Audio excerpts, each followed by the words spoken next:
It wasn't until July 22, 1991, that Dahmer's house of cards began to crumble.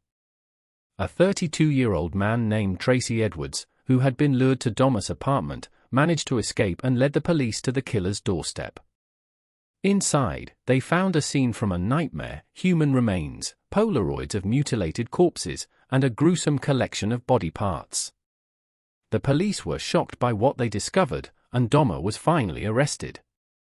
Edwards, who had been drugged with a combination of GHB and a sedative, recalled being held captive and forced to watch Dahmer dismember a body. He described the apartment's layout, pointing out the location of the Polaroid camera and the spot where he had been restrained. As the investigation continued, the full extent of Dahmer's crimes began to unravel. He had been using a variety of methods to subdue his victims, including chloroform, handcuffs, and a stun gun. His apartment was a shrine to his twisted desires, filled with human remains, Polaroids, and a collection of body parts. The police were horrified by what they found, and Dahmer's reputation as a monster was cemented.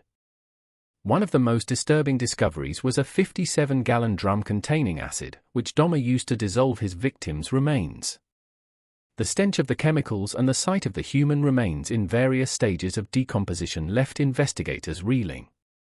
Dahmer's apartment also contained a detailed journal, where he documented his crimes and his twisted thoughts. The journal revealed a calculating and meticulous killer, who carefully planned and executed each murder. It also showed a deep-seated hatred for African Americans, which was a driving force behind his crimes. The police discovered that Dahmer had been targeting African American men, often luring them to his apartment with promises of sex or money. His victims were mostly young men, often in their early 20s, who were struggling to make ends meet. As the investigation continued, the police discovered that Dahmer had been arrested previously for a similar crime, but had been released due to lack of evidence. This revelation raised questions about the police's handling of the case and whether they had missed opportunities to catch Dahmer earlier. The police also found that Dahmer had been using a fake ID and had been living in his apartment for several years without raising any suspicions. In the courtroom, Dahmer's defense team attempted to portray him as a disturbed individual, rather than a calculating killer.